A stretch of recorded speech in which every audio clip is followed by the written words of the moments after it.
with only a glance. She's over me. She's over me.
Ladies and gentlemen, it's Saturday night, and with all Saturday nights, you get, for the same low price, 2 fun-filled hours of the Paranormal Portal. And we're here to deliver, and by we, I don't just mean me, I mean me and my good friend and co-host, Mr. Don Longbeard. How you doing? The other voice in his head. Well, one of the many, actually. It's a whole bunch of people in there. But you're one of those voices. The beard returns, ladies and gentlemen. Oh, my. How you doing, Don? I'm doing good. Slept good last night. I feel good. Did you? Good. We're supposed to get to, like, -2 this week, but, you know, whatever. Supposed to get to -2? What? Yeah, it's Here? supposed to get cold. Yeah, it's supposed to get cold this week. Time to move. Back to Minnesota. I'm going. It's okay. My mom's here. She got you. She'll take me in. Welcome everybody, and welcome to the show. My mom is in the chat, ladies and gentlemen. I just saw that. That's very cool. It's got the family representing here, so that's really cool. Welcome everybody. Hope you guys are doing wonderful. Happy Saturday to you. Hope you've had a wonderful weekend so far, and thank you so much for spending part of that here with us. As always, we are absolutely thrilled to bring you the best show we know how. And sometimes that works out great. And sometimes it's just you got to applaud the effort. Just remember, we're giving our all, but sometimes, let's do that. Let's do that right. There we go. Let's applaud the effort. Sometimes it doesn't go as well, but we always have a lot of fun doing this, and it means a lot that so many of you come in and hang out with us. That's awesome. And so, as always, the phone lines are working. Not as always, but at least tonight. So if you want to call in and be a part of the journey, you have something paranormal to share, then by all means. Oh, okay. Sorry. Personal message quick from my son, my oldest son of all things. The son is represented. Yeah. The family is represented. Well, no, I don't think he's here watching, but well, still, he's thinking of you. He's thinking of me. Yeah. So, the phone lines are open. If you got a paranormal story or experience that you want to call in and discuss, by all means, please feel free to do that. You can call in at 720-923-0500. Again, 720-923-0500 is the number to call in and take part of the festivities. But let's see. Am I thinking of anything else, Don? Since you're in my head. 34, 62, 35, 73. You bingo. know, what about Medellin Falls, Don? Medellin Falls. Oh, wow. That's going to be a dream trip. So, ladies and gentlemen, there's an upcoming conference in Medellin Falls, Washington, and it's a small, beautiful, picturesque, postcard little city. I think they've even had some movies filmed there, as I recall. A postman rings something, or I can't remember. I can't remember which movies, but it's beautiful. And Don and I were there last year and had a wonderful time. And the conference there this year in June, oh my goodness, is just shaping up to be literally a rock star event for the Bigfoot world. So as we mentioned before, Bob Gimlin's going to be there talking and presenting, as is I guess Amy Bue is going to be there, as is Ken Gerhard. Yep. As is who am I not? Is Russell Accord going to be there? Russell Cord may be there, and he's part of Expedition Bigfoot, of course. But I mean, there's just shaping up to be a lot of fantastical presences and voices of the Bigfoot community are going to be there. And so I would say if you're in the area, if it's possible for you to be in the area. Oh, gosh, be in the area. This is the kind of event that, it's kind of a pilgrimage in a sense. Like, one of those things you should probably do if you would like to meet legendary figures like Bob Gimlin and hear him talk, and may possibly have a moment to meet him. Because, I just mean, he's the godfather of all of this. He and Roger Patterson, of course, the people who made the Patterson-Gimlin film, which really spurned a worldwide interest in the subject. Spurred, yeah. You said spurn. Oh, did I? I didn't mean spurned. I meant spurred. My cowboy vernacular is a little rusty, so I'll have to work on that before June done, because Bob is, he's like a real deal cowboy, even at 80 some years old, he's out breaking horses and stuff. So the guy's a machine, and I'm really excited to get a chance to meet him. And that'll be June 19th through the 20th, right? Yes. So 18th. Well, I'm not sure if it's like Friday, Saturday, Sunday, or if it's Saturday, Sunday. Yeah. But it's like the 18th to the 20th of June. Right. So, just ladies and gentlemen, we're just putting it out there. We are going to be there, of course, as well. So if you'd like a chance to hang out with us, I don't know that we're a big draw, but we're going to be there. So, but it's going to be quite an event. About chalk lines, mine's going to be pretty big. I'm not even sure I understood what you just said. Never mind. All right. So, but that's coming up, and I wanted to make sure to mention that, it's just one of those events that I think if you can make it, and I don't know if the International Bigfoot Conference will be happening this year or not. Of course, if it is, we're going to do everything we can to be there and to get a table and to meet and greet as well, because, we really want to get out there and, meet all of you guys and go to different places as we can. So, but all of these, of course, are just in Washington State, which is right next door. So far, these are pretty easy, but we hope to get out and network even further, maybe yet this year. I don't know. Kind of depends how everything goes. If it's still crazy out there, maybe not, but we'll see how it all shapes up. So anyway, that's kind of the current events, the calendar of things coming up, or at least thing coming up. So again, June 19th of this year, Medellin Falls, Washington State. Mm-hmm. Don, do you have a link for that? Can you put it in the chat rooms? The link for what? For the Medellin Falls event. Oh, yeah. As a matter of fact, I'm on Extreme Expeditions Northwest right now. Oh, perfect. Yeah, if you could, please.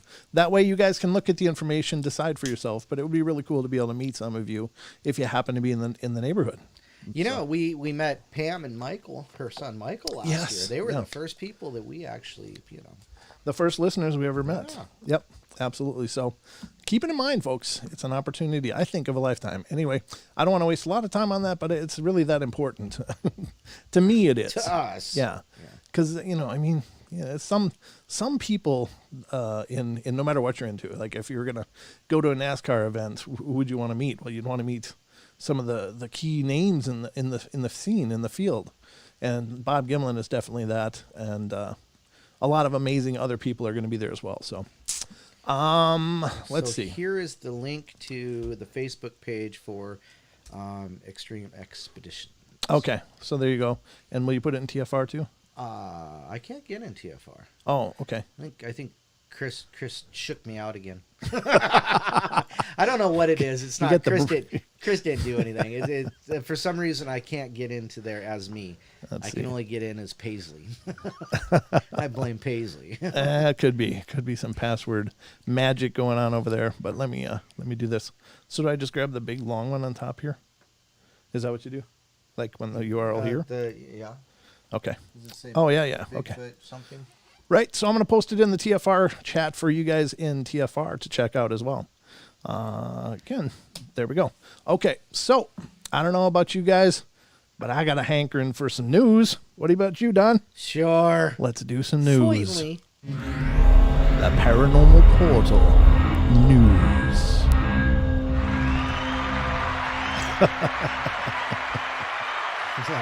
It's the only news with an applause. Because you know why? Because we're not fake news. Certainly not MLM. No, we're not mainstream either. That's for sure. MSM, whatever, mainstream media. Yeah. Yeah. However that acronym goes. MSM, I guess. Yeah, there you go. There it is. So, ladies and gentlemen, I got some articles pulled up for you regarding news events, newsworthy events, and the first one is going to be kind of funny. I don't know. They got the dragnet out over in England. What? That's all I'm going to say. Okay. Wow. All right. So, ladies and gentlemen, this is from Coast to Coast AM, and I'll actually put this link in the TFR chat as well, because there is an image there that's kind of key to the whole story. So, those of you in TFR chat, here you go. But the news is coming from Coast to Coast AM. It says, misidentified potato sparks search for human remains in England. Potato. Don't you love it? I mean, there's some people there that's probably got a few days off over this one. Let's see what it says. It says, a police department in England got quite a laugh when they received a worrisome report about a possible human remains being discovered, and upon searching for the suspected body, found a potato. I love the suspense. A potato. The amusing incident occurred on Tuesday afternoon when a woman walking her dog in the village of Winleton noticed that she thought was a human toe sticking out of the muddy patch of dirt. Oh. Understandably concerned about what she had possibly stumbled upon, the woman snapped a photo of the potential toe seen above. Potato. And sent it to the Northumbria Police Department. Recounting the event in a post on Facebook, the department conceded that the oddity in the image did show what appeared to be a human toe, a human foot. And as such, they dispatched a special team, which included search dogs oh my gosh. to go and investigate the matter. Eventually, we tracked down the scene, they explained, only discovered the toe was in fact a potato with a mushroom growing next to it. Toe fungus. Indicating that the call was made in good faith, the police praised the vigilance of the woman who reported the toe, advising other residents who find themselves in a similar situation to just do the same. If it does turn out to be a vegetable, they wrote, our police dogs will thank you for the treat. Well, there you go. So the toe was only a potato. Potato. Oh, my goodness. Just imagine they got the whole place taped off to go dig up a toe. Like, potato. Crime scene. Yeah. Oh, my goodness. That's a good one. They got it all roped off, and they got to come out with a little shovel and dig up a little potato. That just kills me.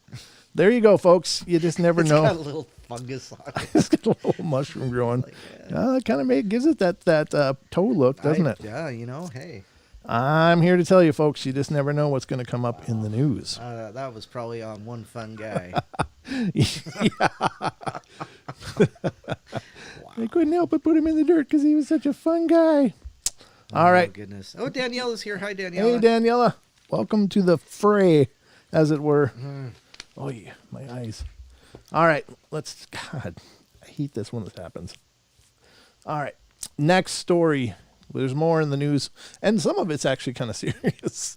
I just love that story, so I had to bring it to you. This one's just odd. They had to call special recipes and tactics.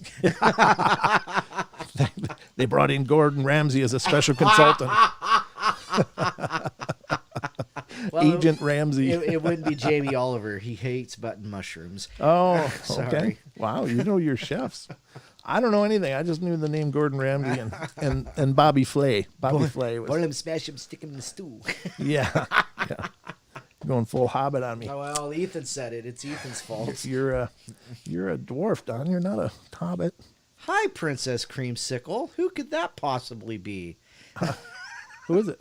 I don't know, but she's obviously a mod in here. Oh, cool. Very cool. That's an awesome name. Oh. All right. Next story, ladies and gentlemen. Oh, I got to do this picture too, because this is too good to miss. All right. This is another visual, but it's also a pretty good story, I think. So, I already shared it, didn't I? All right. I think I did. Let me make sure the camera's... Oh, now we're shared. All right, this is coming from animalien.com, and it's a termite mound in the form of a human child was discovered in Thailand. Look at that image. That's a termite mound. What? No. Can you make it bigger? I don't know. There's a bigger one. There's a bigger one below. There's a bigger one below. We'll get to it. It gets bigger as we go down. Yeah. A strange... What? All right. A strange termite mound, the upper part of which is extremely similar to the body of an 8 or 9-year-old child, was discovered in a forest near a small village in Thailand. The locals immediately declared it a miracle and tied the termite mound to the ghost boy from the legend. Oh, an oddly shaped termite mound was accidentally spotted on January 26, 2021. And so it's just recently, in a forest near the small village of Ban Koklan in Surin province. After the photos of this termite mound were published in local media, they went viral on Facebook. Look at that. That's jeez. That's incredible. Artistic termites, right? Wow. I should hire them for my sculptures. Hey, come on. Your sculpture garden. Yeah. Yes, exactly. The Longbeard sculpture garden. Yeah, that's amazing. Wow. I'm stunned. I mean, there's that old saying, right? If you took a bunch of chimpanzees, put them in the room, and then eventually they'll figure out how to shoot you with an AK-47. Well, no, I was going with the typing up the works of Shakespeare. Oh, okay. With enough time. Well, this is termites, and they apparently managed to eventually create a incredibly lifelike sculpture.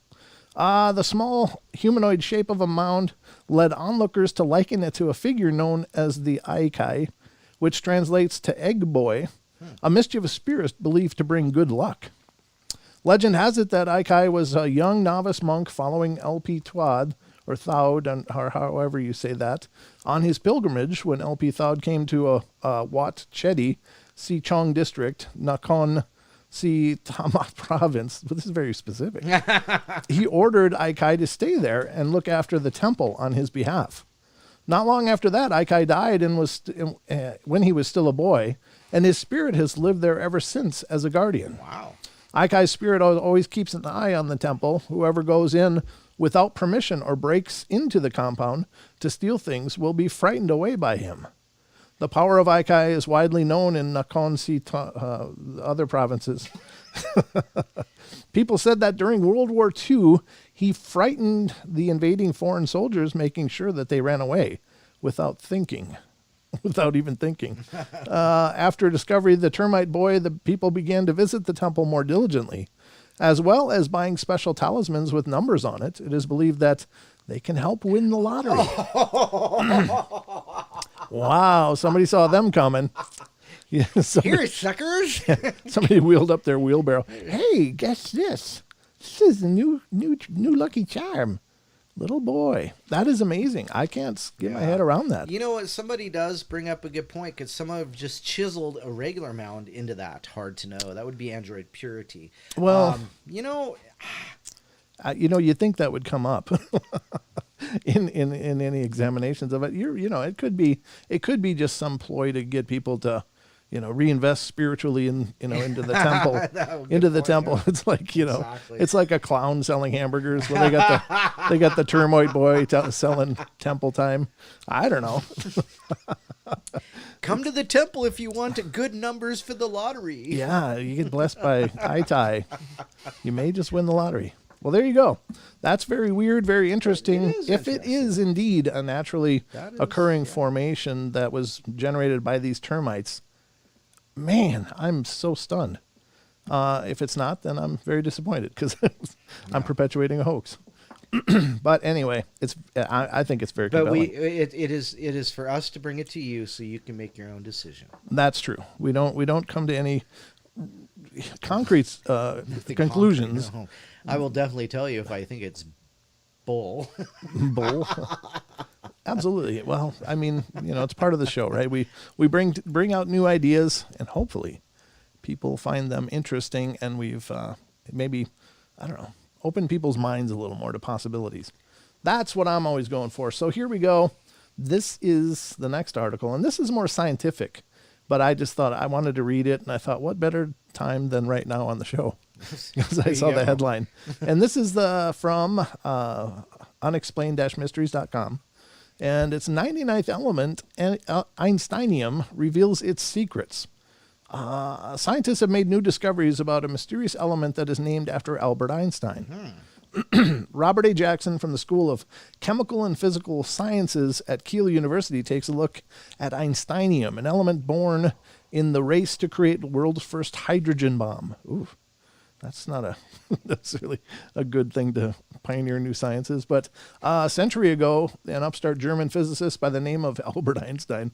Oh, really? They had to spell that out? Okay, turn the scientific world on its head with his discovery of the photoelectric effect, which proved light to be both a particle and a wave. Awarded the 1921 Nobel Prize in Physics for his work, Einstein would later contribute to theories related to nuclear fusion and fission, arguably paving the way for the invention and detonation of nuclear weapons as well as nuclear energy. And so, when elements previously unknown to science were discovered in the chemical debris of a nuclear explosion 69 years ago, it was fitting that scientists named what they found after the great physicist, adding Einsteinium to the periodic table. Now, 100 years after Einstein's Nobel Prize win, chemists have finally been able to peer into the chemical behavior of this elusive, highly radioactive element, and what they've learned could help scientists further expand our understanding of the periodic table, including elements that are yet to be added to it. Einsteinium is the 99th element in the periodic table. It was first discovered in 1952 when a thermonuclear device dubbed Ivy Mike was detonated on the island of Elugalab? I don't know. In the Pacific Ocean, now part of the Marshall Islands. Ivy Mike's detonation was the first demonstrated of a hydrogen bomb. Since a blast creates 4 times more energy than the nuclear fission bombs, like those dropped on Japan in 1945, and 4 million times more energy than the burning of a similar amount of coal, it was in the fallout from Ivy Mike's explosion amid the chemical debris that atomic number 99 was found for the first time. Only about 200 atoms of this element were detected. Jesus, how could they find that? Which shows just how scarce it is. It took 9 years of painstaking work for scientists to be able to synthesize element 99 in a lab, and in which they achieved in 1961. So it's relatively rare. It's very few atoms that they find after a nuclear explosion. I wonder why it's so rare. Let's just keep it, not on the face of the earth. I mean, because you obviously find it only after an atomic explosion. Naturally, but they've learned how to synthesize it. So yeah, that makes it better. Yeah. The team of researchers who made the discovery thought about naming the element pandemonium, since the project team behind Ivy Mike had operated under the acronym PANDA. But in the end, they decided to honor Albert Einstein. Perhaps unsurprisingly, very little has been known about Einsteinium, an element birthed in a thermonuclear blast. It's incredibly hard to experiment with due to its extreme radioactivity. Not only is it literally too hot to handle, 1 gram of Einsteinium produces 1,000 watts of energy. Wow. It also emits harmful gamma rays, so working with the element requires researchers to wear protective gear at all times. Gee. You get a whole bunch of hulks otherwise. What's more, Einsteinium's most commonly occurring form, called ES-253, based on the number of neutrons in the atom's nucleus, has a half-life of only 20 days. That means that after 20 days, Einsteinium decays by half. After a couple of months, the tiny quantities of the element that scientists are able to work with practically disappear. So it's no wonder that it's taken nearly 70 years for scientists to get to grips with this element. But now a team from Lawrence Berkeley National Laboratory and the University of California, Berkeley, managed to pin down enough Einsteinium to run some basic tests on the element, breaking new ground in experimental chemistry and fundamental science. This is almost there. Okay, in their paper, the researchers explain how they managed to use just 200 nanograms of ES-254, a rare form of Einsteinium with a half-life of 275.5 days, to run their experiments. A nanogram is just 1 billionth of a gram, so these experiments took place on an incredibly small scale. Performing chemistry with Einsteinium for the first time, this research team managed to synthesize a chemical compound that included the element in order to examine how it might interact with other elements in a compound. And that was done under the Stanford synchrotron radiation light source, which beams high-energy light at chemical compounds to enable their structure to be exposed. You can think of this method as similar to how silhouettes are formed, but on an atomic scale. One big finding was the bond distances between Einsteinium atoms and other atoms around it, like carbon, hydrogen, and oxygen and nitrogen. Knowing Einsteinium bond distances for the first time means that we can predict what other combinations of compounds featuring Einsteinium will look like, adding entirely new combinations to our current knowledge of chemistry. Crucially, the researchers also managed to measure the valence state of Einsteinium, which is the charge on the atom. The atom's charge controls how many other atoms can bond to it. The quantity is of fundamental importance in chemistry, determining the shape and size of the building blocks from which the universe is made. Einsteinium happens to lie in an ambiguous position on the periodic table between valence numbers, so establishing its valence helps us understand more about how the periodic table should be organized. Einsteinium is currently the heaviest chemical element that can be examined in this way. So it's exciting for chemists that new ground has been broken by this recent paper. The challenge facing future chemists is to try to synthesize heavier elements in similar measurable quantities, revealing more about the chemicals that make up our world. That was a mouthful. I'm not really sure what any of it means, but it sounds like they learned a lot by looking at Unsteinium. So it means they're going to tear stuff apart at an atomic level and let's blow break more stuff up. Let's blow things up. I guess that's what it means. I don't know. That was a lot more sciencey than I thought. I thought it was going to be a little more exciting. Well, it made you sound like Einstein. Well, it made me sound smart, but I have no idea what I just read, so that kind of goes the way of the dinosaur. But anyway, we're going to take our first break. We'll come back with the remainder of the news, and then we'll get on with the show. So don't go away, folks. We'll be right back after these messages.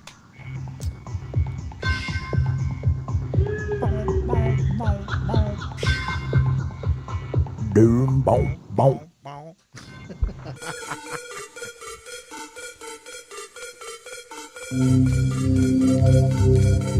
Discover the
All right, ladies and gentlemen. Let me see if I'm making noise. Yep, I am. I remember to unmute everything. I don't always know. I don't always know how to run all this stuff. I just kind of forget. Don't want to know what kind of noise you're wanting to make. Ooh. That one. That one. That's the one I wanted. Gotcha. Or this one. The magic of the portal. Party on, Garth. Meets World. I saw that new commercial that they're running now. Oh? Oh, they got old. They got old. They look old. They look old, but doggone it, they can still pull it off, right? Creeper just became my new best chatter. Really? Yeah, What still happened? the best beard on YouTube, Don. Oh, nice. Well, you got that going for you. Yeah, apparently so. All right, so welcome back to the Paranormal Portal News, and I got something. I got one more article to go over, and then we'll close out the news and get on with the rest of this monkey show.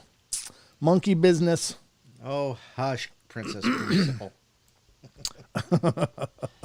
All right, so this is our next article. And ladies and gentlemen, if you're wondering what to do on a weekend, what are you going to do to get away? Well, we might have some ideas here. From unexplainedmysteries.com comes first ever entirely civilian space trip is planned. Come, let me take you to the moon.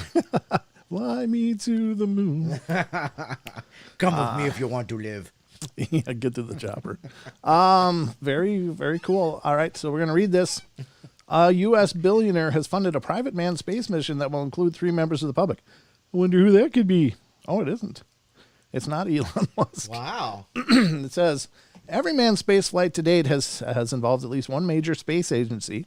But later this year, this could all be set to change with the announcement of the first ever entirely commercial space trip.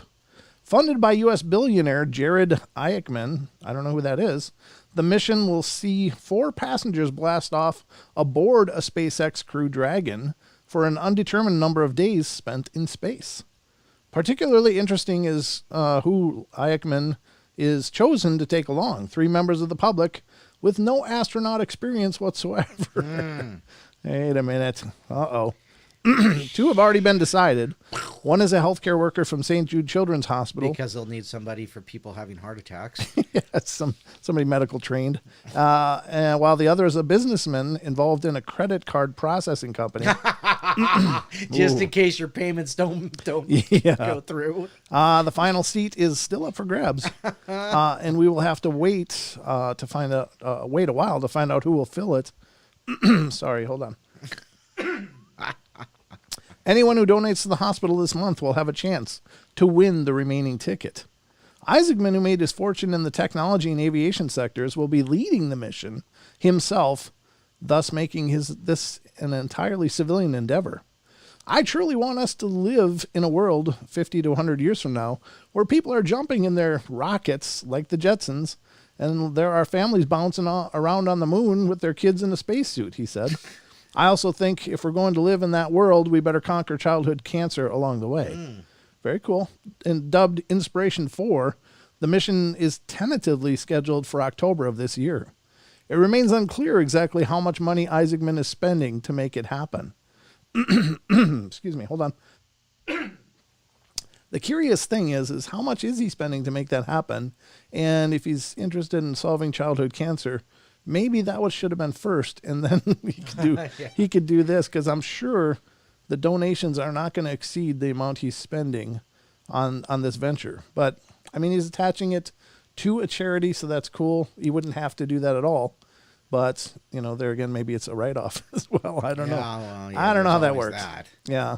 But anyway, kind of cool. If you're interested in going to space, maybe you can donate to the hospital and get a seat on the bus, as it were. I don't know if I'd want to be on that one, to be honest with you. The first civilian, the first anything is never usually real good. I want to be like the 10th guy, you know, it's like, let 9 others go first and make sure it's okay. Then I'm happy to step in. But would you want to be the first, Don? No, I agree with you because, you know, yeah. I mean, you know, Elon's first rocket that he tried to land didn't exactly land. No, well, it did, but just not always. It's not in one piece. Had more to do with gravity, I think, than the thrusters. I don't think that was the plan, but yeah, very interesting. But anyway, folks, that's the news. Hope you found it fun and entertaining, and just an all-around good time. There's the phone. So. All right, folks. So what? So you're feeling a little froggy tonight. Is that what that is? Is that why you keep... Yeah, it's just this dry air. Yeah, Ruthie says you probably shouldn't eat so many frogs. Oh, yeah, but they're so darn good. Yeah, I don't eat many frogs. I cough up a bunch, though. Our buddy Justin Good Earth the other day said something in chat about his mother hated cooking frog legs because they kept kicking the pan. I was like, yeah. Ding, ding, ding, ding, ding. You know what helps with that? Some aluminum foil on the grill. You won't even notice them. Everything's grilled in your world. Grilled. Don comes from a realm of grilling. No, I love grilled foods too, so I don't begrudge you that. But yeah, I guess that's one way to look at it. You can grill it; they won't kick the pan, or they might, but the cover usually they'll try to kick their way out of the aluminum. The cover kind of kills the sound. Let's see what we got next. All right, let me open this. We've got a lot of stuff next. Actually, we've got a bunch of cryptid stuff to bring. Justin says like popcorn. God. It's like a chorus line in there. It's the frog leg chorus line. What's wrong with you people? Oh my gosh. No, it's the humor of the portal. We like to have fun with this. If you're new to the show, the paranormal's dark and broody already. We like to have a good time, have fun, kick back, talk about weird things. And, we're serious when we need to be, but we also like to laugh because I think the world definitely needs more laughter right now, for sure. I know I do. I need a bunch more. So, all right, let's go to this article that I pulled up. This is having to do with cryptids, creatures, things that people didn't really expect to find, and they found them. So, congratulations. Just be careful what you wish for, right? No, I don't know if these people even wished for them, but they found them anyway. So this is coming from Thought Catalog, folks. And today's article is 25 people tell haunting stories about inhuman creatures they saw with their own eyes. That sketch looks like she needs a little Clearasil.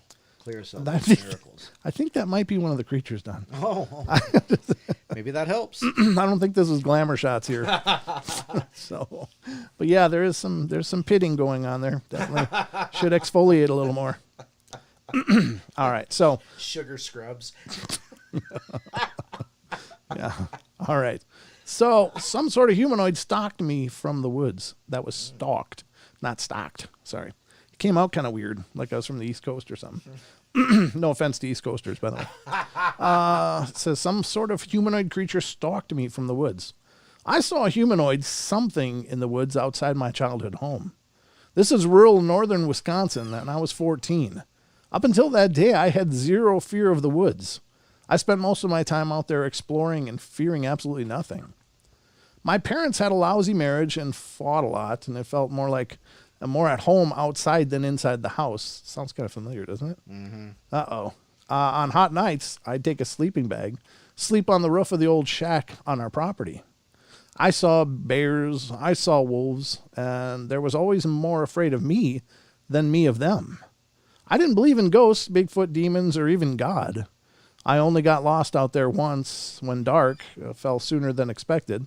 I stayed calm, found the North Star, and knew that if I continued south, I'd eventually come across the old railroad tracks near my home.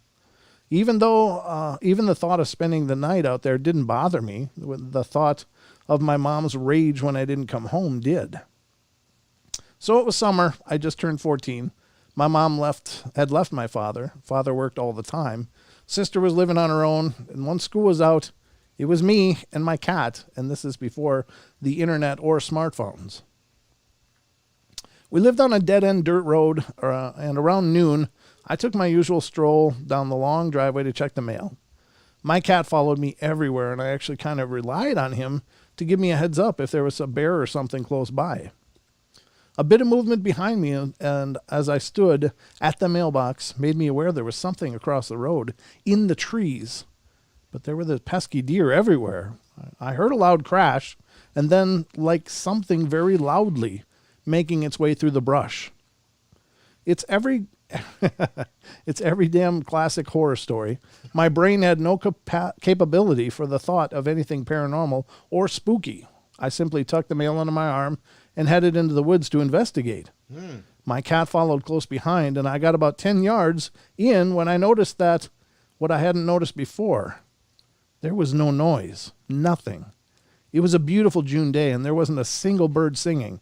No insects, no leaves rustling, no leaves rustling. It was absolutely silent. At the same time, oh man. Frog! Ribbit. At the same time, I registered the silence. I got the eerie feeling that something was watching me. I stopped immediately and started scanning the woods for deer. Hunters know what I'm talking about when they say you look for the shape of a deer instead of trying to pinpoint them by color. And that's when I spotted it. 2 brown furry legs, the top of which concealed by tree branches. I went to sigh with relief when my cat hissed. I looked down and he was completely poofed out, with his back arched, looking at the same thing I was. I looked back up and the legs moved, but not like a deer, like a human. Everything happened at once after that. I dropped the mail, picked up my cat by the scruff, and ran for it.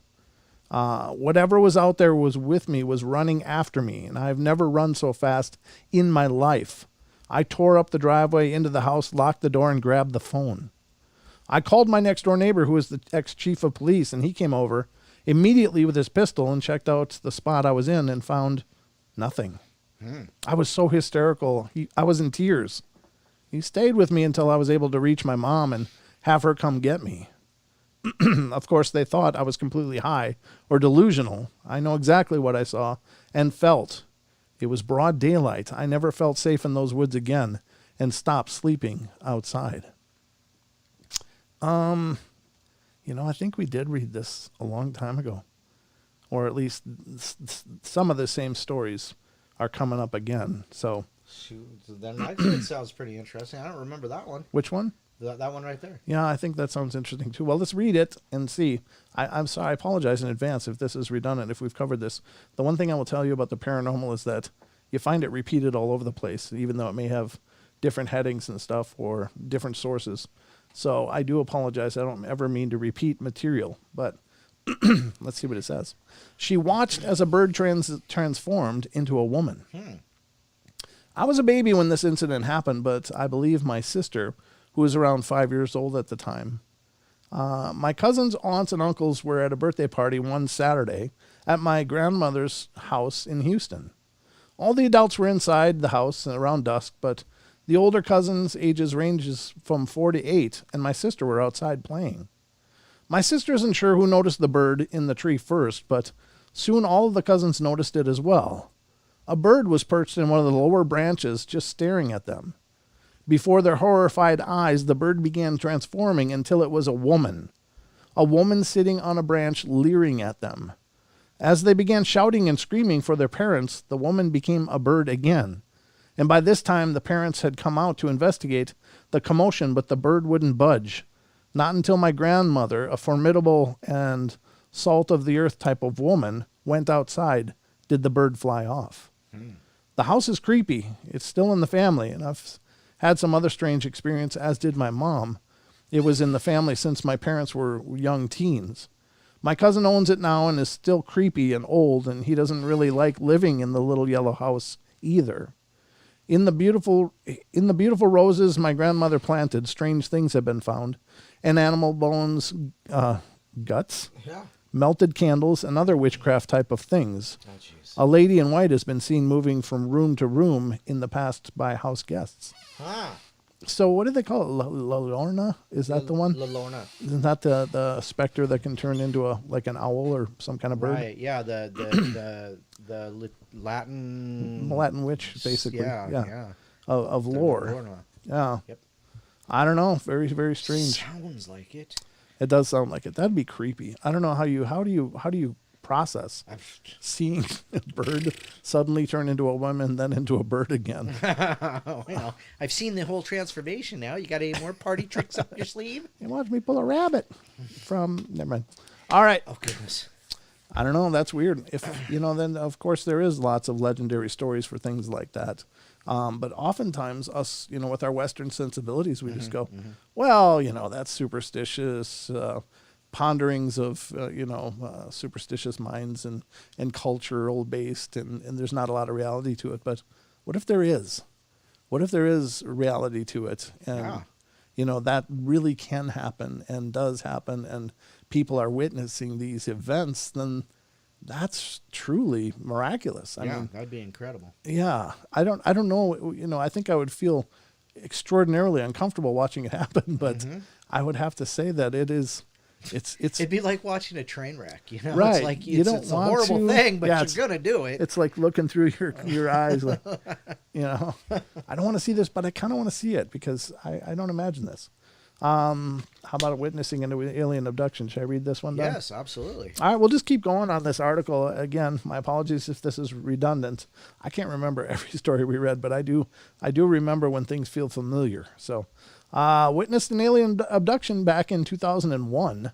This takes place when I was 13. A friend of mine wanted me to help her. Grandparents set up their computer. Oh, wait, this is one. I remember this one, Don. I remember this one. It says it was a long time ago that we read this, so it'll feel like new to most of you. But it's a good story. So I said sure and rode my bike to their house. I get there and clouds appear, so I decide to make this pretty quick. I set up the computer and install AOL for them. You can get an idea for the date of the story. Yeah. Showing them all how it works and such, and they all go back and sit on the couch while I get my backpack to get ready to leave, as their other granddaughter, who's about 4 or 6 years old, I can't remember which, was sleeping in the other room. All of a sudden, a cold breeze went through the room. It was odd, as all the doors and windows were shut. The grandparents looked toward the kitchen, and what I saw made me freeze in place. There were 3 creatures standing in the kitchen. 2 of them were short gray creatures with a thicker neck than described with the eyes close to the sides of their heads. They wore silver jumpsuits, and in between them was a taller creature looking like a humanoid mantis, wearing a black robe with a yellow stripe going down the middle. They walked to another room, and a minute later returned with the robed creature carrying the granddaughter in its arms. It's looking at me, and I get the feeling it knows who I am. I don't know why I got that feeling, but I did. I was very scared. More of the situation than of them, and the grandparents are looking at them too, but not doing anything.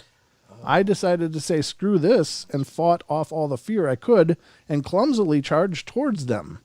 I didn't even make 3 steps before the granddaughter stopped me and told me they will bring her back. The creatures didn't move and continued to look at me. I couldn't get any more words out of my throat because I didn't even know what to think at this point. All of a sudden, the light stretched around them and they vanished. An odd glow remained for a few seconds before fading. After a minute of awkward silence, the grandfather repeated, "She will be brought back soon." I decided to leave. I rode my bike back home fast as I could while looking back to see if some ship was hiding in the clouds. Nothing was there, and I didn't sleep that night. I got home. The next day, I did tell my friend what happened, and she did tell me. She did tell me that it has happened before. The grandparents and other family members have tried to stop it, but to no avail. They just accepted it with a look of defeat and moved on. Granddaughter was brought back after a few hours. A while after this, their whole family moved elsewhere. I've heard from other people who claim to experience similar events, and I feel they are legit. Yeah. So what would you do? I mean, this is a great opportunity to say, what would you do? Yeah, and that's the thing. You're sitting at somebody's house, and all of a sudden, this light comes down or whatever, or they walk in the door and they grab a little kid and they wave at you, and you just kind of shrug like, well, you're going to do what you're going to do. I can't stop you. Right. I mean, but do you quit trying? Well, What else can you do? I mean, obviously it happened enough that they're numb to it. I would just hope you build up a resistance to the mind meld, and because I'm like, have you been mind melded? How do you sit there and watch them take your small child away? I would have a problem. I would too. I mean, I'd be prying my cold dead hands off of them.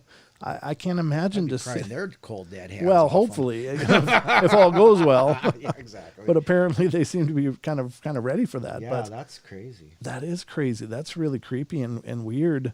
I don't know how you just watch that. And do you get to a point where you're so defeated that you just, she'll be back. Well, but after it took them this long to be resigned to the fact that they're going to be abducting this child, and it's taken them this long, and then they decide, oh, we should probably move. What? Well, on the fair side though, here's the other side of that is that it costs money to move.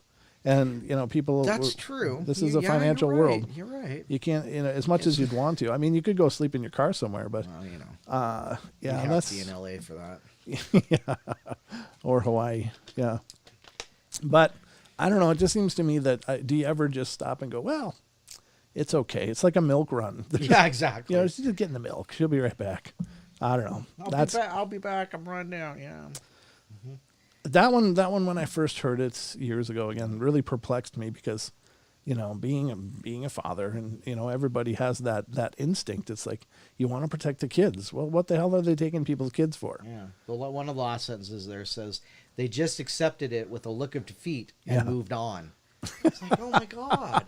So what's on TV? I don't know. Hey, look, it's the Fresh Prince. Ooh, the game's on. Let's go.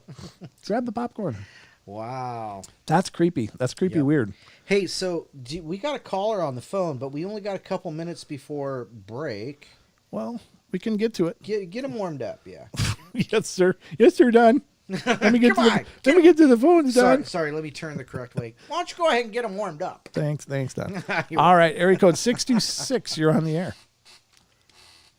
Hi, I am on the air. It's Ruthie. Hi, Ruthie. I'm sorry. I don't know what happened last night, but I'm glad you called in again. How's everything? Oh, fine. Actually, I didn't call in. That's weird because my phone has been doing some weird butt dialing. Wow. Gotcha. Okay. Well, what's on your mind tonight, my lady? Well, just a real quick story because you're going to break. You were talking about the brujas in Mexico. Uh-huh. La Llorona is how you say it. It's hard to say. You have to roll an R. Yeah, I'm American. La Llorona. Llorona? Yeah, but La Llorona. Okay, I'll show it for you later. Quick story. My grandfather, who has now passed away, he would be 135. Wow. When he was a young boy in Mexico, him and his brother were walking down the dirt road. And of course, there's no lanterns. Sure. And they were getting close to their house, and they had this creepy feeling, right? Well, they end up seeing this huge black bird, and birds don't fly at night. It looked like a huge raven. Uh-huh. Went flying over them and just dropped out of the air onto the bushes on the other side of the road. Uh-huh. And as soon as this bird dropped, this freaked out my grandfather. He said this old woman, all creepy and hunchback, stood up. Wow. Oh, no. And if the hairs didn't stand up on their heads, they just took off running. And that was the story. I mean, they didn't look back. Wow. I guess this was in like 18. Oh, gosh, no, like in the early 1900s? 1910 or something. Wow. Yeah, they were still young boys. Yeah. So my grandfather, he never really wanted to talk about things like that. Nice. So when this story was told to me, I said, I don't want to go to Mexico ever. That is really creepy. You got to wonder, would that be a La Llorona or whatever? Yes, that was her. Yes. Okay. Yeah, that was her. And a lot of, I like to say bad brujas or mala bruja or bruja mala, meaning, the bad witch. Okay. And I have so many stories about stuff like that from my great-grandmother. Oh, neat. But I won't tell them all in one night because I like to call in and we like to share the stories. Absolutely. It makes us just really anticipate your next call for sure. But that's incredible. And I I think that would take a special... Go ahead. Oh, no. Oh, I was just going to say tonight I had a weird thing happen. I was sitting here with my door open because it's warm tonight here in California. Uh-huh. And I hear this basket, like a homeless person pushing a basket, because they do that here. Sure. I get up really quick because I have this weird feeling, and I look outside and there's nobody. Ooh. And I was like, oh no, the ghosts are out tonight. They're out. Shut the door. Shut the door. Close the blinds. Turn on the fan instead. Actually, the door's open. I just put major protection around the door, and I said, nobody's coming in here tonight. Keep going. Oh, good for you. Down. Wow. Yeah, I tell you, I've been experiencing some weirdnesses around the house here too. So I would say there's something in the air lately. Maybe it's the spring energy coming in or whatever, but wow. Well, there it is. There it is. Yeah, I don't know what it is, but it's there. It's there. Well, thank you so much for calling in, Ruthie. We're just going to head to our break, but we'll talk to you soon. Sounds good. Okay, thank you. Alrighty, good night, you guys. Good night. All right. And ladies and gentlemen, we're going to go to our hour break already, so don't go away. We'll be back with more of the Paranormal Portal after this. Hi, my name is Ella, and I'm 10 years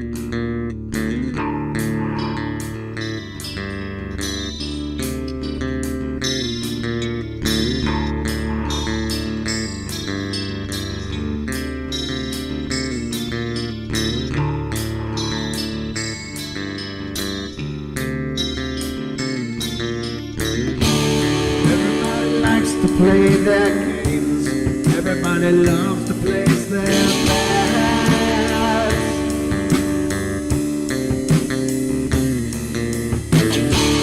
They don't understand the price I paid. They don't care to comprehend.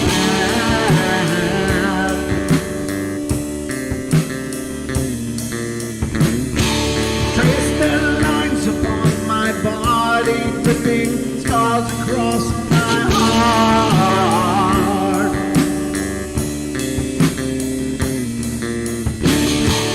Raging anger boils inside me as their lies keep falling apart.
With my silence, I am not a stupid toy.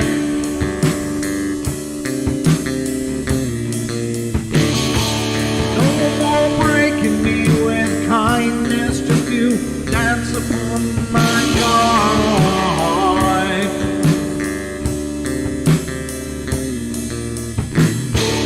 Leading me with empty promise, you're just another fucking mess.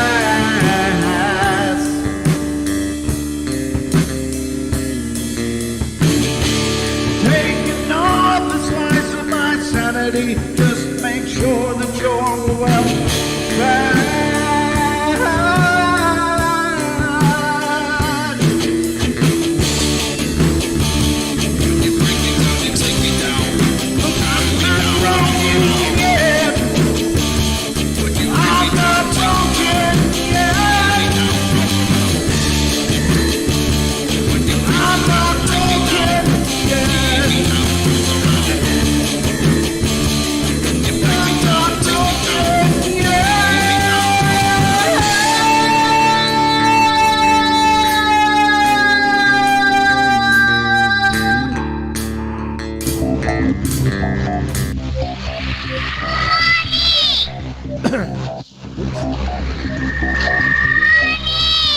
I can't see you, Mommy. never sensed anything like it.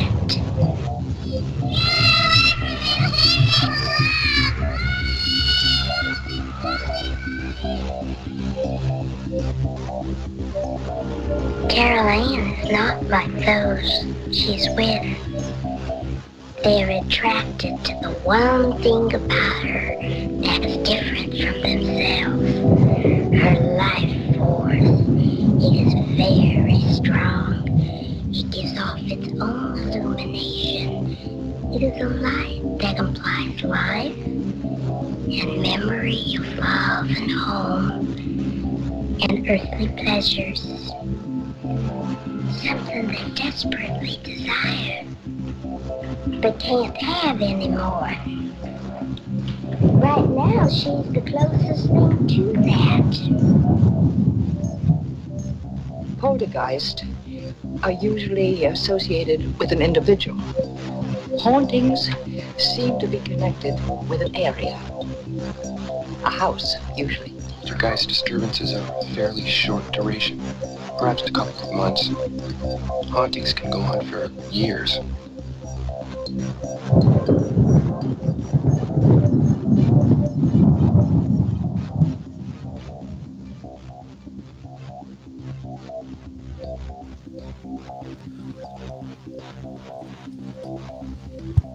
Is this thing on?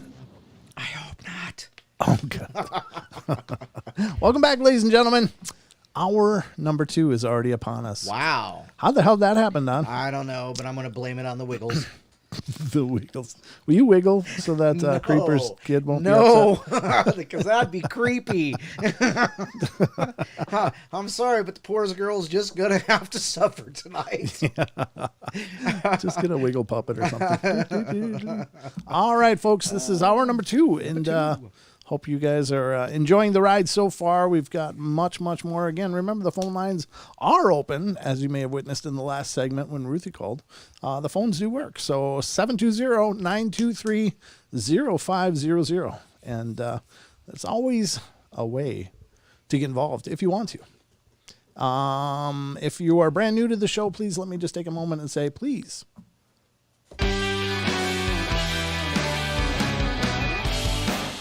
Please get subscribed and ring that bell, ladies and gentlemen, as we move forward in the Paranormal Portal. We're always happy to meet brand new viewers just like you. Wait, Callan Slapdown. Just like you. All right. Hope you guys will spread the word, let other people know, and introduce them to the Paranormal Portal, because we love the love. We love to share the love and to be surrounded by those that love us. So, I love you, love me. Sorry. All right. That's enough of that. That just killed the mood. I need that record scratcher. Yeah. This is just a cane. Yeah, please get subscribed, though, if you're not. It would mean a lot to us. We are always excited to keep this growing. And, we've grown mostly through your words of mouth out there. So to those of you on YouTube, and hello to all of you listening on TFR, iHeart, TuneIn, and TalkStream Live. And remember, following the Paranormal Portal, Paisley Wild's coming up next with The Spaces Between. And she's always bringing something fun and esoteric and wonderful to the shows. So isn't that right, Tom? I'm trying to remember what she mentioned she was going to talk about tonight. Last night she talked about... Anyway, moving along. No, it'll never pop back in, because I was even on the show last night and I don't even know what the hell we were talking about. At least you're consistent. Yeah, exactly. All right. So yes, it was about gardening. Thank you, Elaine. And let's see. We are going through an article currently. Again, some of this is I know we've bumped through most of these stories in the past, but it's a long time ago. So I hope you guys don't mind, because these stories are really interesting, and I've forgotten most of them. But as I'm reading, I was like, oh yeah, I remember this. Mm-hmm. So we're going to continue it. Let's go for number 4 here on our list from Thought Catalog, which is talking about people tell haunting stories about inhuman creatures they saw with their own eyes. And number 4 is, I saw a creature created entirely out of shapes. It sounds rather geometric. Okay, so I used to live in Vancouver, Washington on a cul-de-sac, Orchard Del Court. It was a T-shaped cul-de-sac with another road going off the side of the T. So It wasn't a cul-de-sac. I know, I was just wondering how that works. I was trying to picture it in my mind, but I lost it as soon as they said there's another road. So I was headed to school at about 8 in the morning and only had to walk about a block from my house to where the cul-de-sac meets the main road, St. James Road. This was your typical everyday route that I took. However, that morning was different. When I got close to St. James, I looked up from my feet across the road, what I can only describe as a creature. Huh. It was made up entirely of black spheres. In the shape of a man. It definitely had 2 legs, 2 arms, a torso, and a head. But again, all made up of black spheres about a foot wide and a little bigger than a basketball. All the spheres had a texture to them, and I had never seen before, and it was creepy enough, but it was dancing around a pole across the street. Oh, the thing, sorry, the pole dancing spheres, that's awesome. The thing is, and that's really hard to convey, is that this thing projected nothing but pure malevolence. I felt this thing was bad, really, really bad. I would not say it was evil. It was just bad. It's like the difference between saying a man can be evil, but a man can also be good. But this thing could not have had the possibility of being good. There was no way. It was bad through and through. Anyways, when I looked at it, it stopped dancing, looked at me, and just popped out of existence. It didn't fade. It didn't make any sound. It was just there one moment, and the next, it was gone. I was really freaked out, and it's not like I was hurt or felt bad that I was just freaked out. Anyways, just went to school like normal, if not a little shaken. Well, that night, there was some kids racing cars drunk, and there were 4 or 5 people killed. 4 or 5 people killed the driver, and all the passengers all died instantly.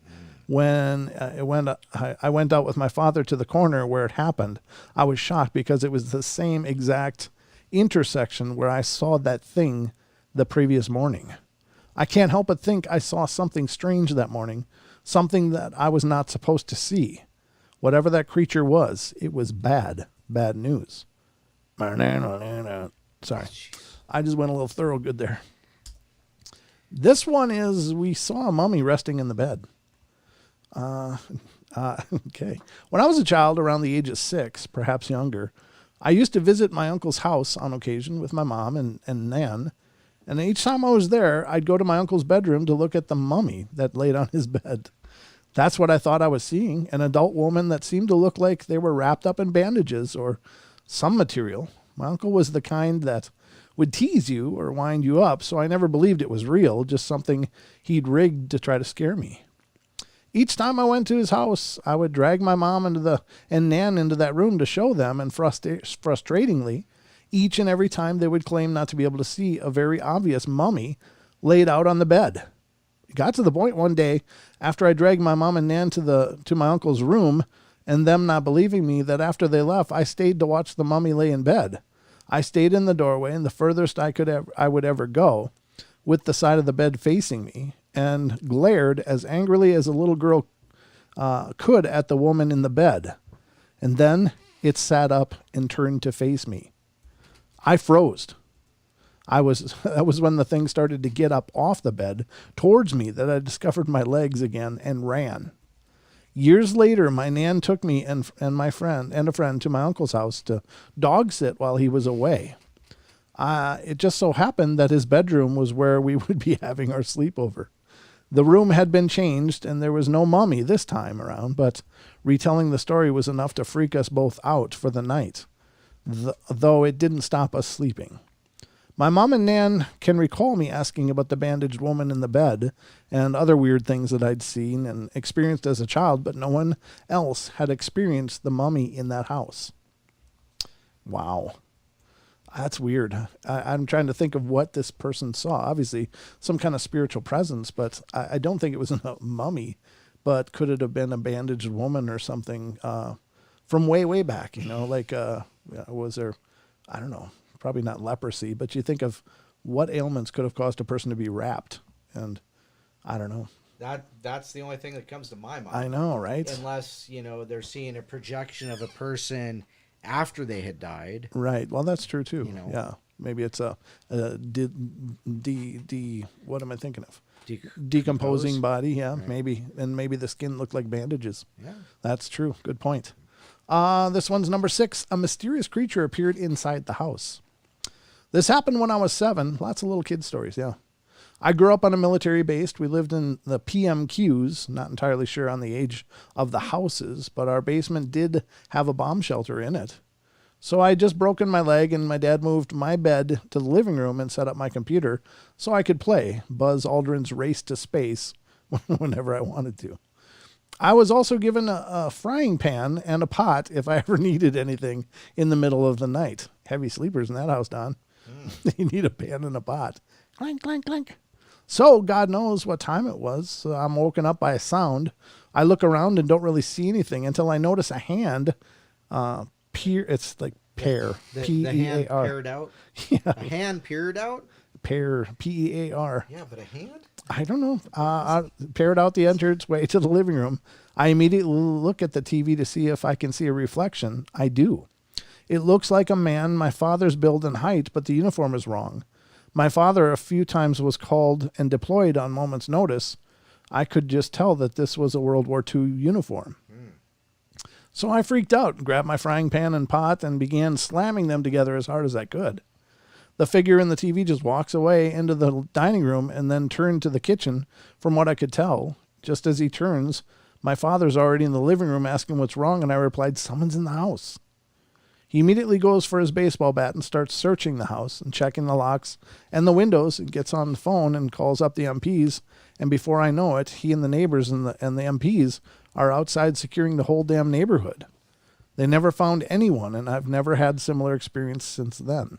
So was it a grandfatherly figure or just a spirit that was lingering that would have maybe passed in World War II? Well, you talk about transient spirits, though. Yeah. So maybe it was just a swinging base by to peek in. Yeah, but it was definitely dressed. With its hand. So they're living on base, though, and it's dressed in World War II attire. So it does seem tied to the base somehow. But yeah, very wild. Here's number 7, folks. She saw a humanoid completely covered in fur. Not my story, but my mom's. When she and my aunt were young, they were playing in some neighborhood with some neighborhood kids in the woods across the street from their house. She claims that they heard a noise from above them, looked up, and saw something crouching in the branches of the trees. She said it was humanoid, about 7 to 8 feet tall, and completely covered in fur. As soon as it noticed them, it leapt down from the tree and sprinted further into the woods. Of course, they were all terrified and ran back to the house. They never saw the thing again, but both my mom and aunt are adamant that it did happen. Sounds like a Bigfoot or Dogman, yeah? Yeah. It's not, they said fur, but I don't know if, can you really tell the difference if it's fur or hair? I don't think most people can. So, yeah, that doesn't surprise me a whole lot. We get a lot of people see these humanoids covered in fur. Number 8, I had a terrifying experience with extraterrestrials. I think that creepy one of setting up the computer and seeing the young niece. Yeah, that one takes the cake, right? Yeah. That's about as creepy as it gets, watching somebody be abducted and be like, nah. I don't like that one at all. All right. In October 2016, I experienced what I believe to be an extraterrestrial inside my house, followed soon after by 3 extraterrestrials. Three extraterrestrials. 3 extraterrestrials. So the one first was extraterrestrial, all one word, and the next one is 3, the number 3, and then extraterrestrials in my house. It was a normal Friday evening at first. My dad, I was in college living with him at the time, had gone to sleep at around 10 p.m., and I stayed up until about 11:30. At 11:30, I turned off my TV and went to lay on my bed, where I promptly pulled out my phone and began browsing Reddit. Oh, boy. This lasted for about 45 minutes before I finally decided to go to sleep. I realized that my throat felt a little dry, so I got up to get some water from the fridge. My room used to be a second living room off the kitchen, so there's no door on the frame, just a thick curtain. As I approached the curtain, everything was normal. It was just a normal night. The only thing that seemed a little off was how quiet it was. There were no crickets, cicadas chirping outside, which there always were. I lived in a secluded country ranch house, which is unusual. I could still hear my dad's white noisemaker in his bedroom, though. He uses it to help him sleep. It felt like a normal late night. I pulled the curtain aside to step out into the kitchen and experience the single most terrifying thing of my entire life. Behind the curtain was what I believed to be an extraterrestrial/alien. It was facing the hallway to my dad's room, and it was in a crouched position. We had a nightlight plugged in right above the kitchen countertop, so I assumed it was trying to avoid that light. Its skin color was sort of dark gray, gunmetal color. As I pulled the curtain all the way back, the alien turned his head sharply to look at me. I gasped and was immediately overcome by an immense sense of dread and terror. I was quite literally paralyzed by fear. I just stood there with my hand on the curtain, mouth agape, and stared at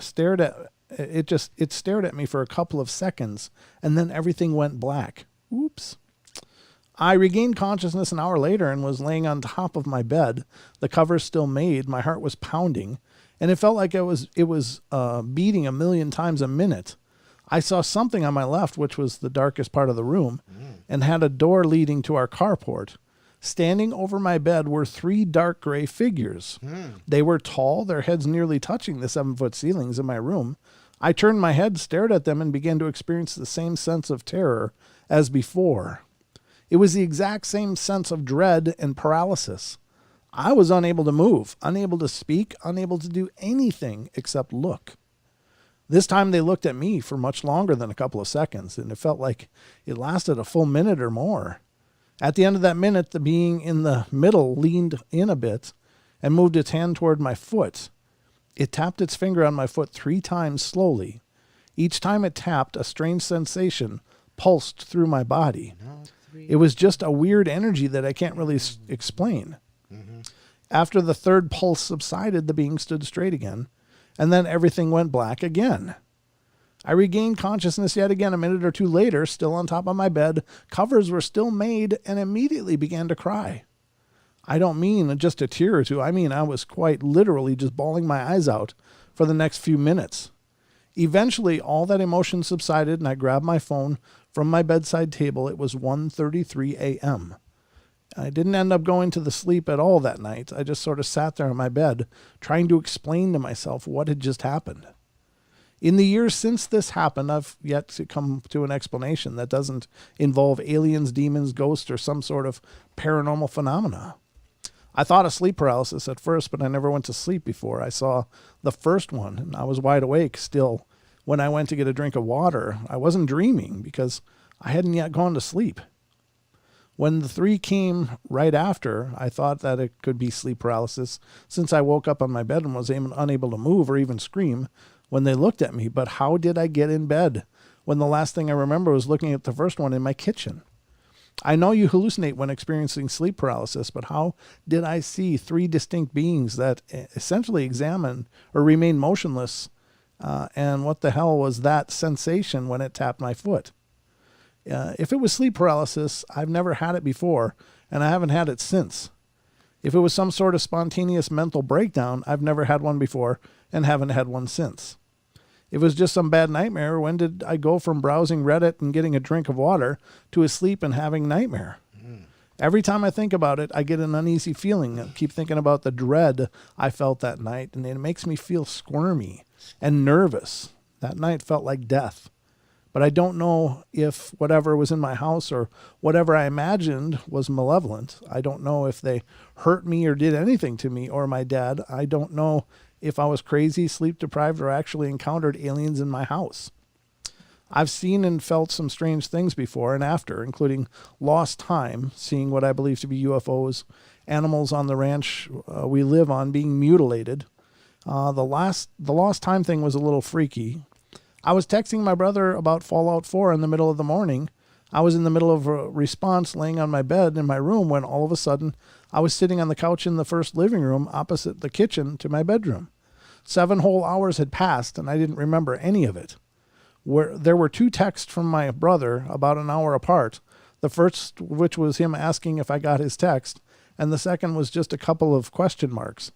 I was confused and didn't really know what to do. The UFO thing is self-explanatory. I've seen lights fly over my house at night. There's an airport about an hour away, and I see planes on occasion, but these lights are always either too fast to be a plane or too slow to be a plane, and too quiet to be a low-flying helicopter. The animal mutilation thing is the saddest part for me. I have about 10 outside cats or barn cats, and I feed regularly and who keep away rattlesnakes. And cats keep away rattlesnakes? Maybe. I didn't know that. Okay. And bugs and whatnot. Most of them are spayed, neutered, and vaccinated, but the new ones show up and still get pregnant somehow. Every so often, one of them gets killed by a mountain lion, stray dog, coyote, or other cats. It's gruesome, but it happens. But there have been a couple in the past few months that have made no sense, and all have been the same way. A single cut down the middle of their bodies, running from their jaw all the way to their genitalia. The cut goes all the way through their sternum and everything, and it's always perfectly straight, and none of their internal organs or anything are damaged. It's like someone took a razor or something and slit them. We found them on our driveway and the private road leading to our driveways.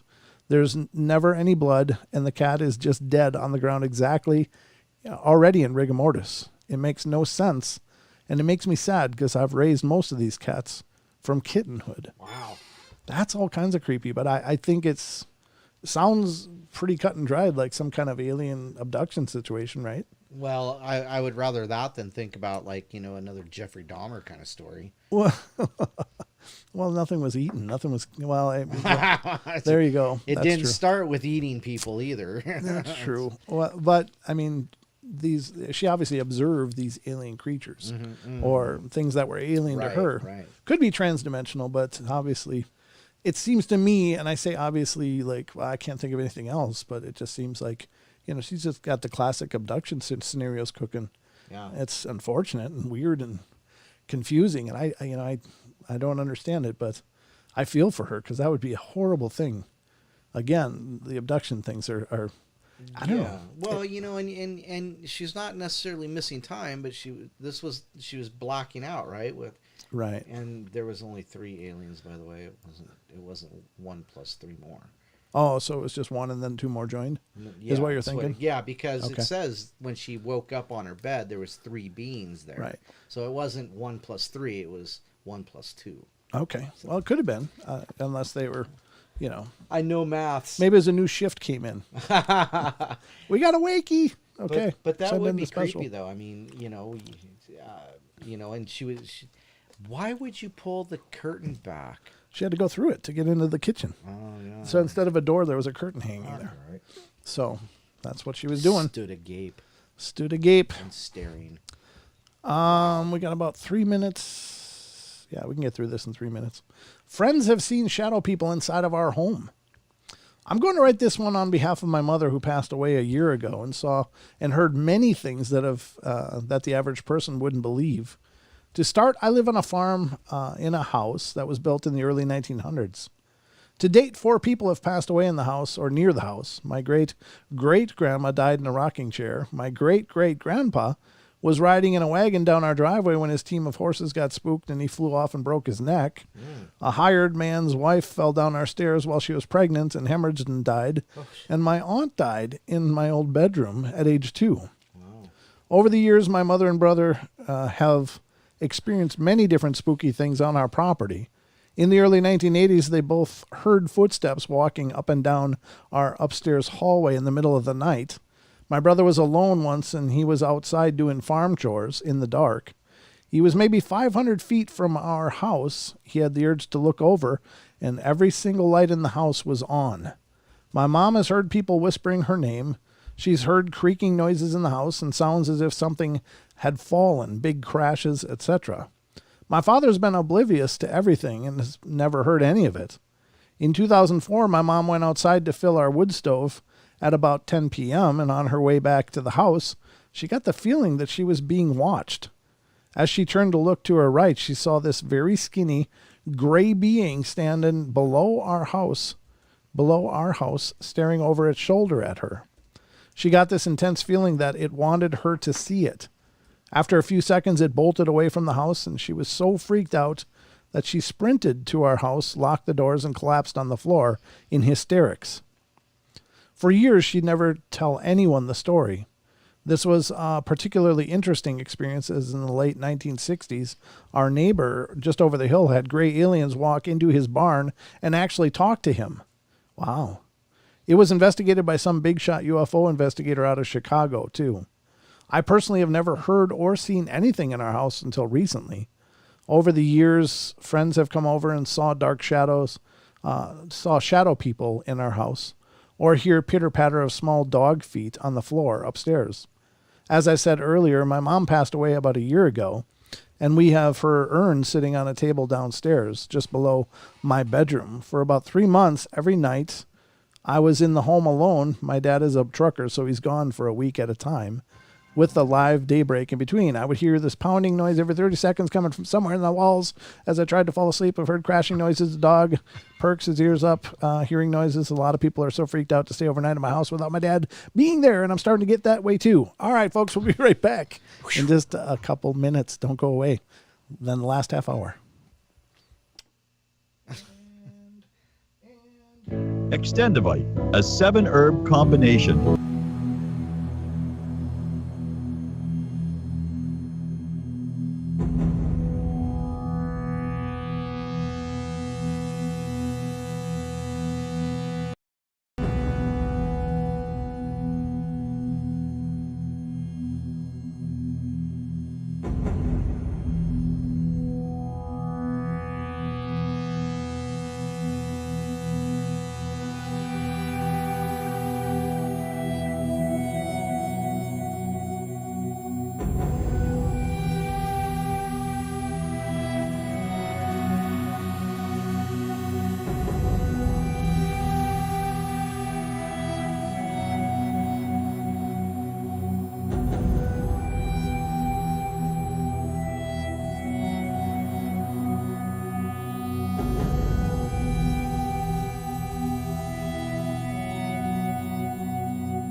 Welcome back, ladies and gentlemen. We are all just getting all settled here after all the fun we've been having on the break. I used the loo and feel much better now. And I did too. Oh, okay. Well, there you have it. There's our report of break time antics. Here on the West, we are going to organize a portal. Nice. Okay. All right. Sounds groovy. So, ladies and gentlemen, 1/2 hour left of our journey tonight. It's gone fast. Only a half hour? It's wow. Only one. Well, actually, 25 minutes. Oh my goodness! 10 seconds. So. Time like 5 minutes just flew like that. 5 minutes? Well, we went from half an hour to. I know it's 25 figuratively minutes. the last half hour of the show. I thought I was missing time. Chronologically, you're missing a lot more than time. But we love you for it. No, we've got just the last segment of the show. It's gone quick tonight, hasn't it? It has, yes. I think we should move to something else, or do you think we should continue that article? That's totally up to you. I've been having fun with it. I know it's fun, but I feel like I just want to break it up a little more. It's kind of a long marathon of things. True. And they're interesting stories. They're brilliant stories. But well, didn't you have a good one you wanted to read? I got a bunch of good ones. Another good one, I should say. I've got several things that I pulled up to go through. One of which, what was this one? Oh, this is the one we're reading. Of course, that's the one where we'll stop there. But I found there's a discussion online. So a lot of people are talking about how can you know Bigfoot is out there. There's always the skeptical take on, well, there's no proof of it. Well, there is. There's lots of proof of Bigfoot being out there in the form of hairs that may or may not be from a Bigfoot, Sasquatch, whatever. Right. There are definitely footprints, including casted dermal ridges, which nobody is going to make the time to put dermal ridges on a hoax foot. I mean, it's just, most people wouldn't even know what dermal ridges could look like or should look like on the foot of a primate like a Bigfoot, or, I mean, we're primates, but you know what I mean. In fact, the ability to do so and do so convincingly it's out of this world. The amount of effort it would take to create that with such believable authenticity is just off the charts. Who's going to waste that much time on just creating an impression in the dirt?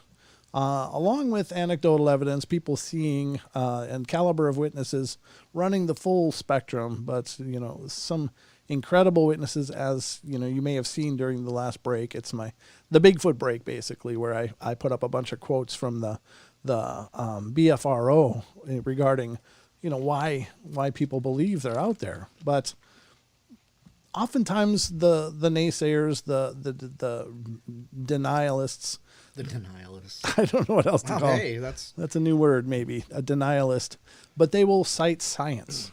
Yeah. Science has not found it. There's no case for it in the fossil record. There's no substantive measure of the fossil record that would indicate these things have even been here and are here. And I would very, very much disagree. I was taking part in a discussion online earlier where I was tagged in a quote, and it linked an article here, and we'll get into the article in just a moment. But basically, the idea that, well, if they were here, we would know about it. Would have known about it for a long time, because how do you do that? And there's nothing in the fossil record to indicate them. And my point is that the denialists always rely on the fossil record as if it were a table of contents, and it's not. It's just a record of fossils that have been discovered. It's kind of like a guideline. Well, even then, it's completely incomplete. True. Completely incomplete. Right. There's the fossil record is far, far, far from comprehensive or complete. New things are being added to it all the time as things are discovered and researched, and they figure out where they belong in the hierarchy of things. Well, and now that you're talking about it, you're reminding me that they believe that the T-Rex, pelvis was in backwards, that when they reconstructed it, it was in backwards, so they don't even know where all this stuff goes. Yeah, well, I mean, they have the bones. Yeah. No, they don't have all the bones. But anyhow, point is, it's backwards.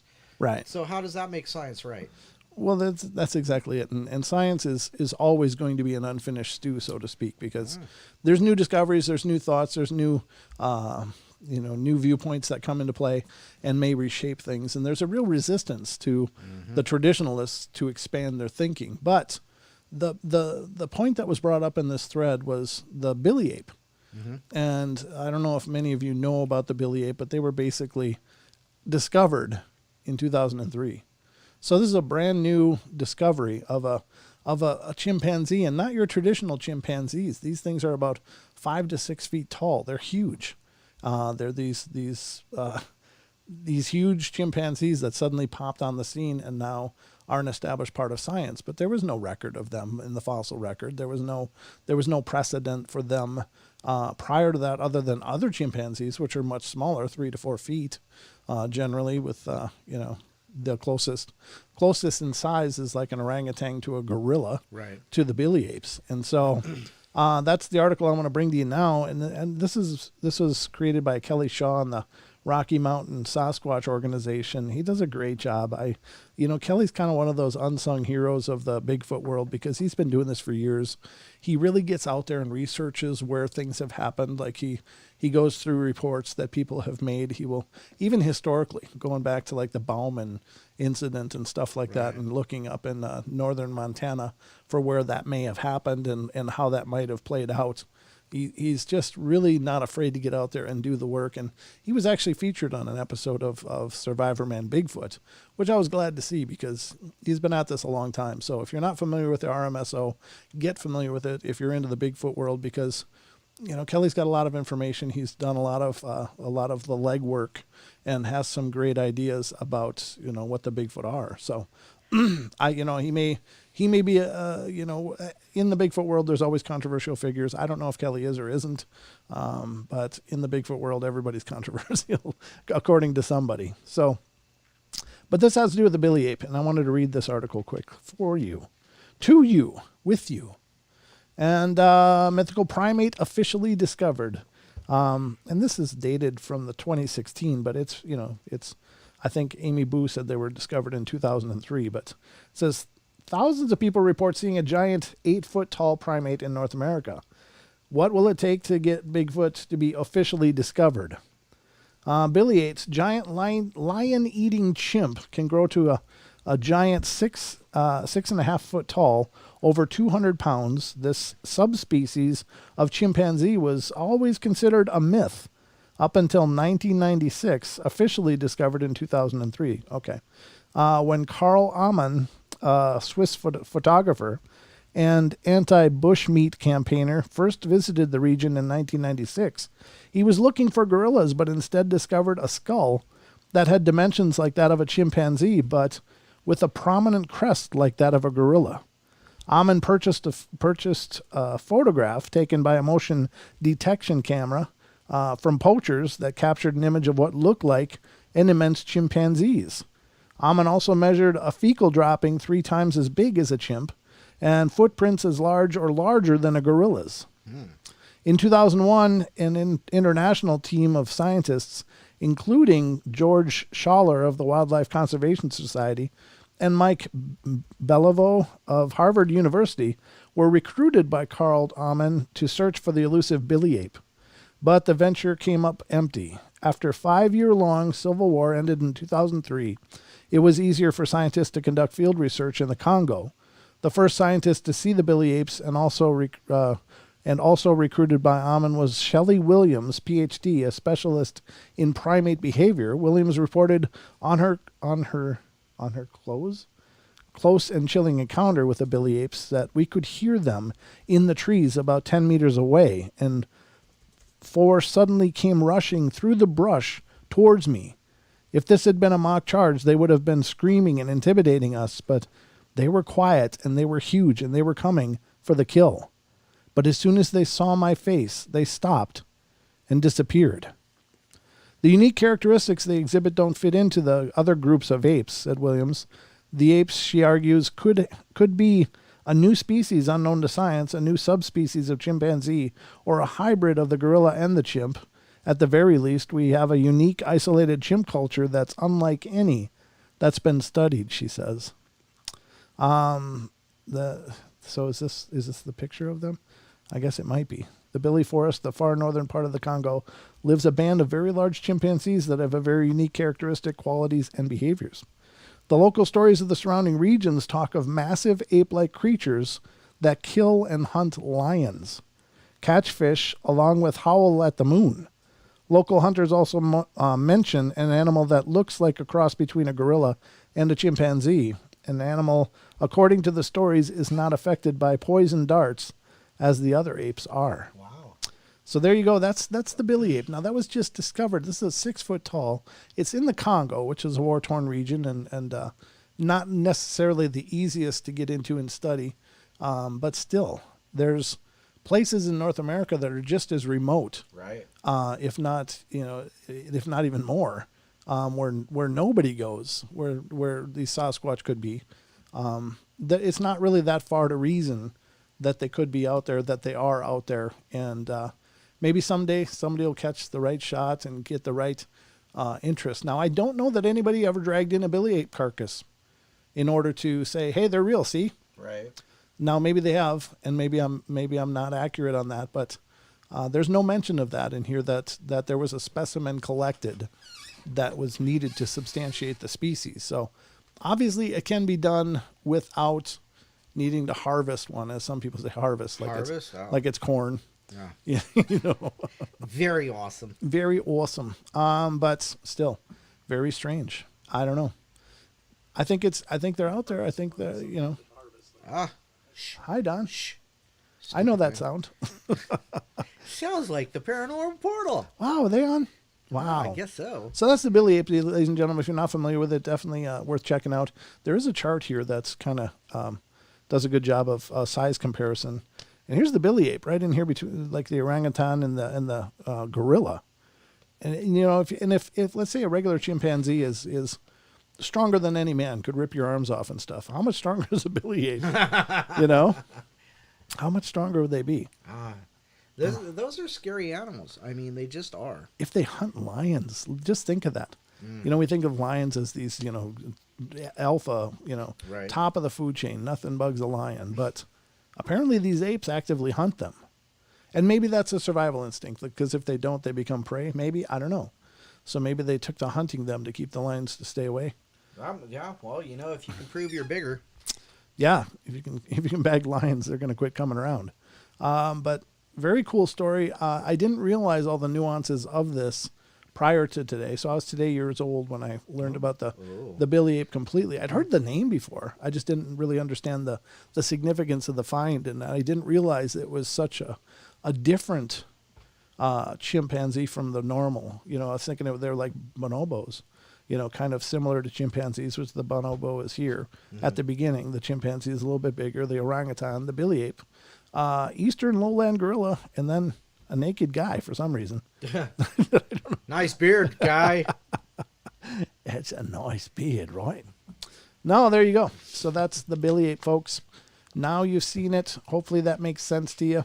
I think it's very convincing that there is a precedence for unknown species to be popping up and coming around. So time will tell. You got to believe whatever you want to believe, but I think they're out there. It's up to you. It's up to you. So let's see. Wow. I got this. This is a BFRO report. Hey, can I do a couple shout outs real quick? Oh, please, by all means. Thank you to Eliza and KJ and Miss Princess Creamsicle. Okay. They did donations. Oh, thank you guys. That's awesome. They did super chats. Woo! Thank you guys. Wow. I didn't even know. Yeah. I didn't. Oh, I've got this chat all covered up, so I don't know what the hell's going on there. I will relieve you from that duty.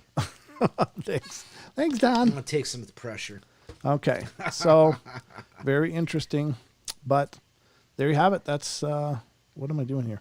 I got to open this. Okay, now this is a BFRO report that's coming out of Georgia. I don't remember why I opened this. I think I saw a link to it first, but it was from the year from 2004 to present. Oh. Scary encounters outside a rural home near Jackson. This is the fall, month of October. the 22nd, Georgia, Butts County. Hallsbridge, location details, Hallsbridge road runs. I guess I should not quit wasting much time reading all of the fluff about it, but this is from Georgia, and it says, what the person observed, I'm about to graduate with a BS in biology. Don, you got a BS in what? I got a bunch of BS. I heard that you do, and want that noted. And I think that's good. The incident began in the fall of 2004. It started out as hearing strange howling sounds in the evening. I never heard the vocalizations in the daytime. In the fall of 2004, some friends and I went camping on my driveway. It was the middle of October, and around 2 a.m, I heard a loud grunting sound and trees snapping. The noises were so loud that they woke me up. It was a full moon that night and clear. When I opened the window on the tent, I could not believe what I was seeing. I saw a large, dark figure with eyes that seemed to illuminate red in the moonlight. It was beating something in the head, which I found to be a deer come sunup. The creature dragged the deer up to the top of the hill above the campsite. I walked up on top of some big rocks, and I could make it out perfectly. What does it say? 8 to 10 feet tall, covered in hair. The one friend who stayed the evening saw the exact same thing. I watched it eat the deer. It pulled off appendages like it was nothing. Shortly after it started eating, it noticed our tent. It walked right down to the side of the tent, and the smell coming off of it was intensely musky.